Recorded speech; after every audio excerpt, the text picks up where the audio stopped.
So, if you're facing indictment, sentencing, or you feel you're the target of an investigation, I hope you listen to this through to the end. For transparency, I too was convicted of a felony about 2 decades ago, a little under 20 years ago. There was never any issue regarding the quality of patient care, and I was grateful back in 2010 to have my license reinstated in full. But at sentencing, the judge did say that he did not want to see me back in my courtroom. And I thought that because I had an attorney that was a former prosecutor, that they're the best of the best. And so I guess I didn't do my due diligence. I don't know. I'm sure he was trying the best he could, but I don't know that that translates to an excellent white collar attorney. And so, of course, we then next asked if we could do it, appeal the indictment, not the sentence. And we were clear on that. And the judge said we could. But I was also the deer in headlights. I was pretty panicky the whole time, so I was not a great participant. And you really need to participate with your attorney through your entire defense to get the best outcome. And so a lot of what I'm going to go through is going to be preparation. Preparation is going to be what caused me to eventually transition from patient care into working with those of you who are justice impacted and essentially facing the Federal Bureau of Prisons. But at the time, I was unprepared for a litany of things. First, when I went to a federal prison camp, and this was a freestanding camp. And even with that, I did not know what to expect. When I went there, it was very limited fencing. The staff secretary came out, brought me inside, and all of the other inmates that were working their way down from higher security places told me that, this was Club Disneyland. I didn't know anything. I left there, went to the appeal. By the time we were barely done making the appeal, the judge's gavel hit the desk and appeal denied. He told me I had to go back to prison, and I almost fell through the floor. I didn't know that was an outcome. And I knew nothing about a narrative or release plan. I knew nothing about what to expect from prison, from federal prison. But now I was on my way back to a satellite prison camp. So what's the difference? Well, the satellite prison camp is adjacent to a medium security prison. This one was. The other one was freestanding. And so now I had to go, and all of a sudden I'm looking at guard towers, people that are shackled and handcuffed and razor wire. And I went in and I went through the screening process. And then they told me that we're going to put you in solitary confinement. You could be there for up to a month. We don't have any of your paperwork. And the door clanged shut. And like, I'm getting claustrophobia and I'm going, I don't get it.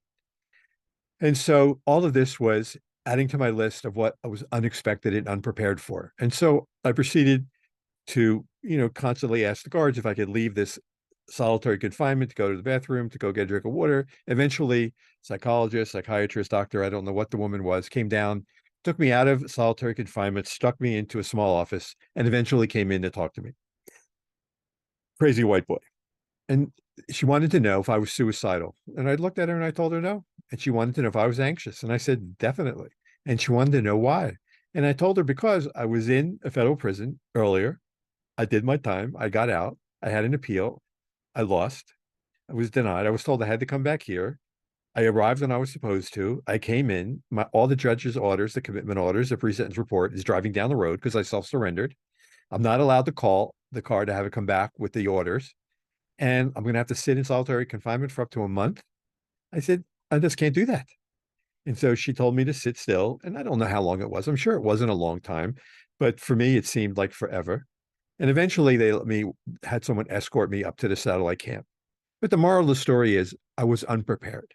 And it's only years later that I learned that if you're going to a satellite camp, this is what can happen. And so it's very important that being prepared is critical for someone.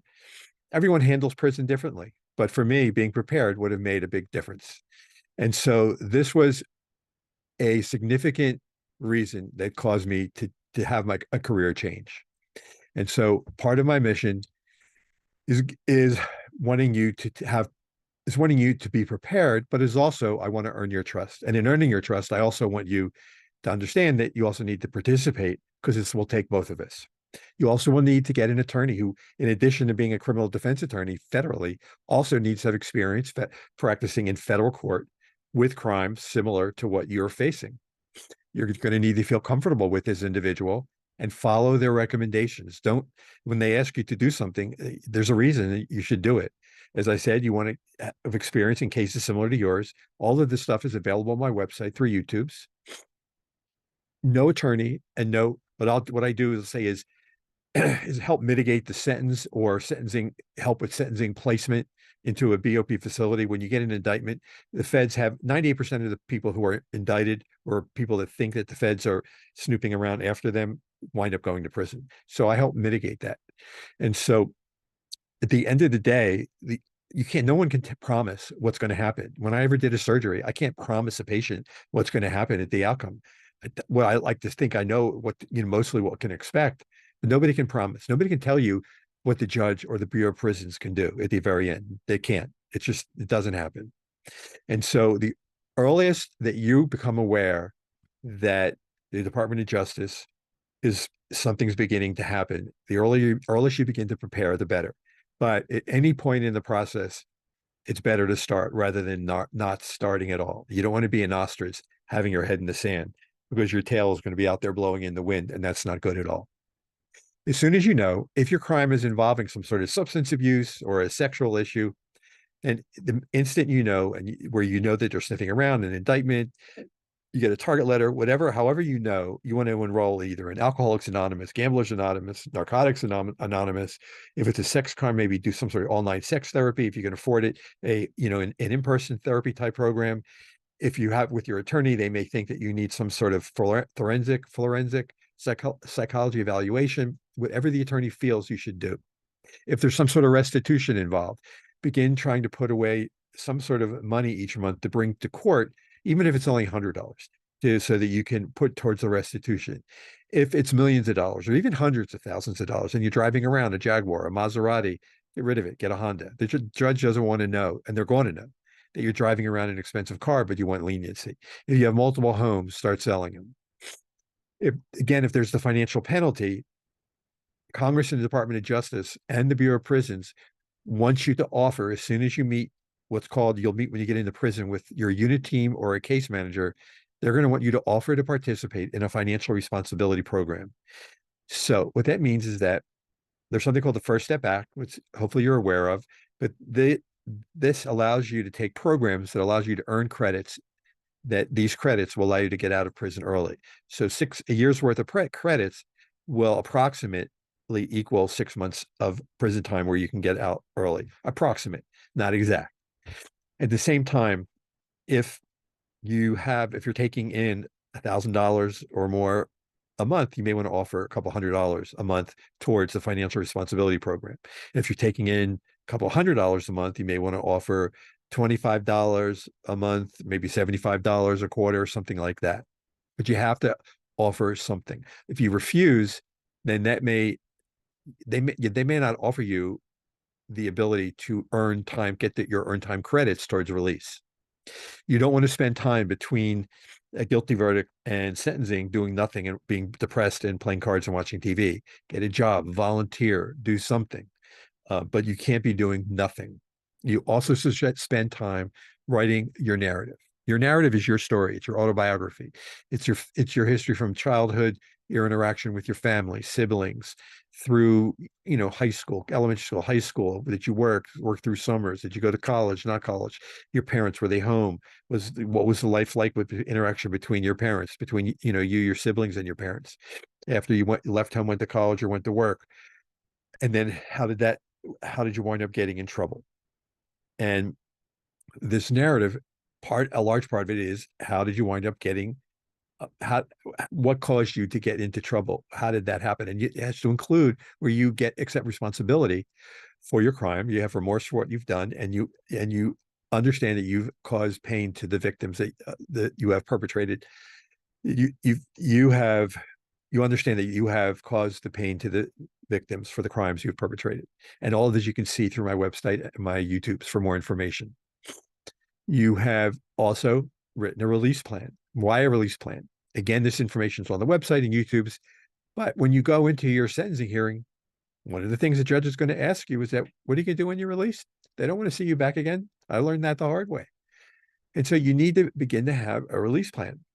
And so believe me, even though it seems like a distant time, you need to begin to start working on a release plan. And the simplest way to write this is that, because you're going to have time, is that as you've been sitting since if you've been arrested, you were indicted, and you've had time to think, that you didn't realize, thought that you were as bad as what you've done was as bad as you didn't think it was as bad as really it is, and that you caused as much pain as you did.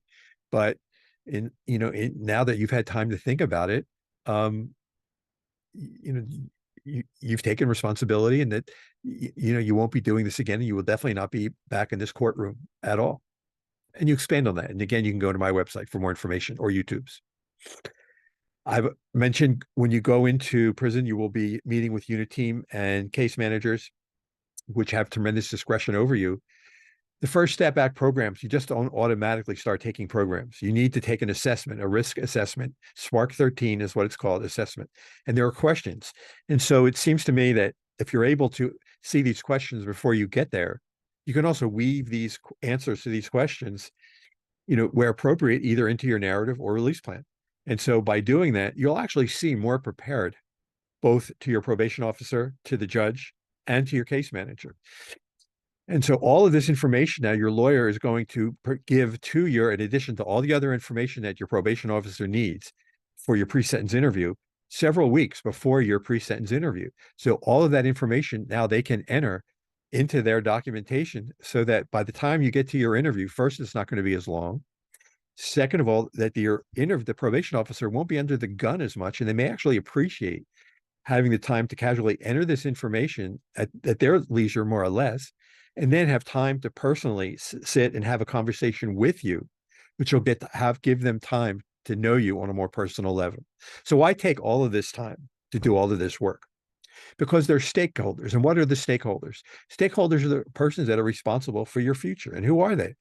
Stakeholders are going to be the judge, the probation officer, the prosecutor, your attorney. It's going to be, once you get into prison, it's going to be the case manager, unit team. These people have tremendous discretion over your future. And so regarding your family, you and I, you probably, everyone believes you that you don't have to be in prison, but that doesn't matter. The stakeholders, they believe now you're guilty. You pled guilty, or you were convicted. And so now the stakeholders need to see that there's a reduction in your criminogenic needs, especially because you've taken, hopefully, the Spark 13 assessment. You've taken the First Step Back programming. And so now they need to see that your criminogenic needs or risk assessments, those criminogenic risks have been reduced. And they're seeing this incremental improvements over time. And that is a very big deal. And so the things that you're doing over time to help is you're now developing you're developing this incremental improvements over time. And I go through that more detail over the website, but you're basically documenting all of the programs that you're taking, so that you can show your case managers and unit team what you're learning. And surely there's going to be frustrations. There's going to be disappointments over, while you're in the Federal Bureau of Prisons. No doubt about it. We read about it all the time online, where the Federal Bureau of Prisons, they're having trouble calculating or earned time credits. But there will be staff that are going to be helpful, and there's going to be staff that are going to just give you a hard time. The only persons, though, that you can control is yourself. And so that you're just going to have to keep a positive outlook for yourself, and try and ignore the staff that will give you a hard time. You have the Federal Bureau of Prisons as a new director. She didn't come up through the ranks of, correction. She came through psychology. Your case managers can wind up being an advocate for you, as long as you don't get infractions and you do everything according to the First Step Back programs. You just do everything correctly as you mitigate your way to freedom. And I hope you found this helpful. If you want to enlist me to work with you to help you mitigate your sentence and engage in my services, I would be more than grateful to work with you. I thank you for taking the time out of your day to listen to this YouTube in its entirety. Give me a call and let's have a conversation. Again, have a good day, and thank you for taking the time to listen.